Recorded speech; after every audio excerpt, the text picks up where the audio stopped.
Assalamualaikum warahmatullahi wabarakatuh teman-teman. Mari kita saksikan video presentasi dari kelompok kami. Nabi Muhammad dalam melakukan segmentasi. Berangkat dari pengetahuan yang cermat dan teliti, Muhammad dapat menjual barang dagangannya dengan baik dan mampu meraih keuntungan yang lebih banyak dibanding dengan pedagang atau pengusaha yang lain. Muhammad telah dapat melihat segmen pasar dengan cara kreatif dan dari beberapa sudut pandang yang berbeda dibandingkan dengan para pengusaha pada masa itu. Namun, yang perlu diperhatikan dalam hal ini, sebelum Muhammad melakukan segmentasi, ia terlebih dahulu melakukan pengenalan market, sehingga mendapatkan detail konsumen yang diperlukan untuk melakukan proses segmentasi. Setelah mengetahui market, barulah Muhammad melakukan segmentasi pasar secara individu, atau yang sekarang dikenal dengan istilah identifikasi market.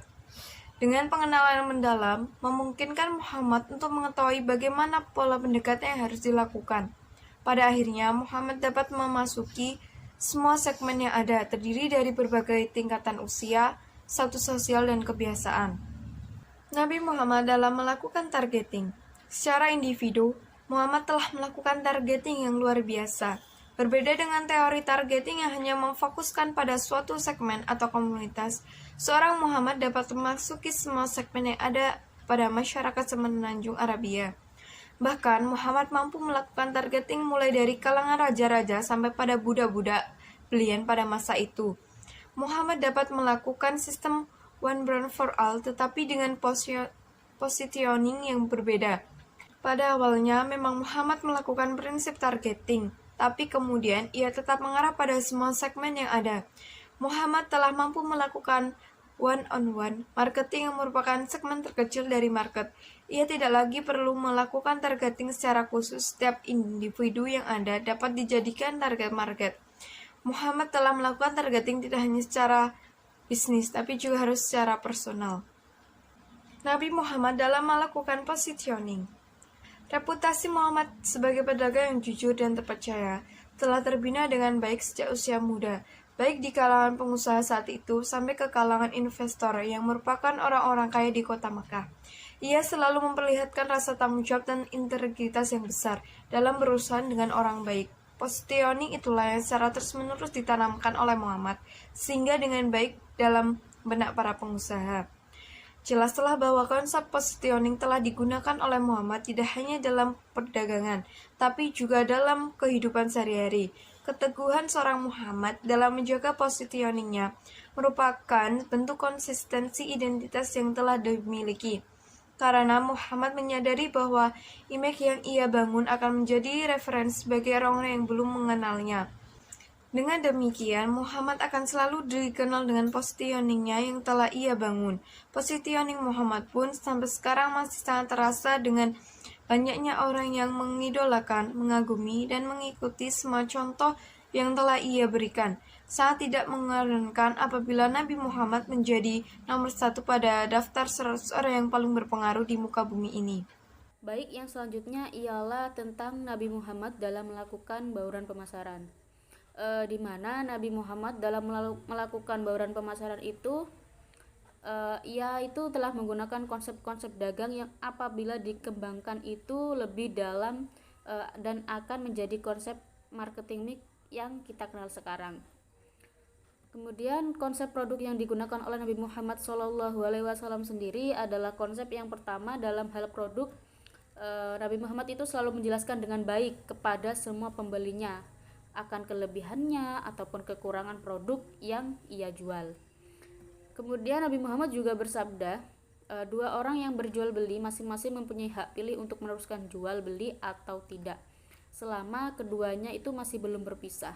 Namun jika keduanya berlaku jujur dan berterus terang menjelaskan keadaan barang yang diperjualbelikan, maka keduanya mendapatkan berkat dengan jual beli mereka. Tetapi jika mereka berdusta dan menyembunyikan cacat, hilangnya berkat jual beli mereka. Jadi di sini Nabi Muhammad itu melakukan cara yang sangat mulia, bahkan kecacatannya pun Nabi Muhammad itu transparan kepada seorang pembeli. Jadi tentang sabda Nabi Muhammad sendiri, jika kita sebagai penjual itu melakukan penjualan yang sangat jujur, namun Di sisi lain kita juga menjelaskan kelebihan produk tersebut juga kekurangannya, maka apa yang kita jual dan apa yang kita lakukan itu akan memberkahi hidup kita. Kemudian ada konsep promosi yang digunakan oleh Nabi Muhammad dalam menjual, yaitu tidak pernah melebih-lebihkan produk dengan maksud untuk memikat pembeli. Jadi Nabi Muhammad itu dengan tegas menyatakan bahwa seorang penjual harus menjauhkan diri dari sumpah-sumpah yang berlebihan dalam menjual suatu barang. Jadi di sini Nabi Muhammad itu dalam melakukan promosi sangat komunikatif, jadi tidak berlebih-lebihan. Apa yang ada pada barang tersebut maka Nabi Muhammad mengatakan sesuai kondisi barangnya. Kemudian yang selanjutnya adalah konsep harga yang digunakan oleh Nabi Muhammad itu juga ada pembatasan harga komoditi, di mana di masa Nabi Muhammad itu merupakan cerminan pemikiran yang mewakili konsep pricing. Nabi Muhammad juga bersabda, "Janganlah kamu menjual menyaingi penjual saudaramu."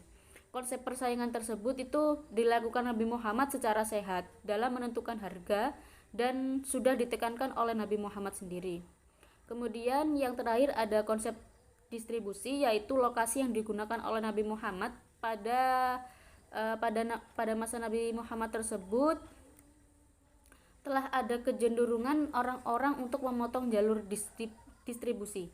Hal ini tidak luput dari perhatiannya. Nabi Muhammad juga melarang menyongsong atau mencegat pedagang sebelum tiba di pasar, dan melarang orang kota membeli dagangan orang desa. Inti dari pelarangan tersebut itu adalah untuk menghindarkan adanya tengkulak atau perantara. Jadi pemotongan jalur distribusi yang resmi dapat merugikan beberapa pihak. Misalkan nih, kita pergi ke pasar induk, lalu membeli sayuran langsung pada petani. Kemudian hal ini jelas merugikan pedagang kios yang seharusnya menjadi pembeli hasil petani. Jadi Nabi Muhammad itu tidak menganjurkan bahwa kita tidak boleh mendatangi tengkulak terlebih dahulu daripada kita membeli di kios-kios dagang di pasaran.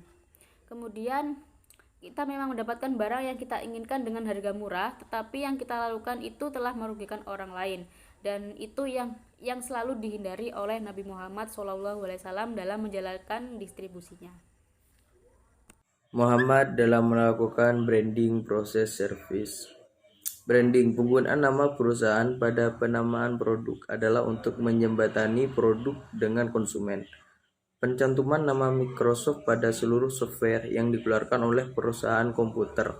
Proses dapat didefinisikan sebagai penganalisaan peluang pasar, pengembangan strategi marketing, perencanaan langkah-langkah marketing yang akan dilakukan, dan memaksimalkan usaha marketing berdasarkan langkah di atas.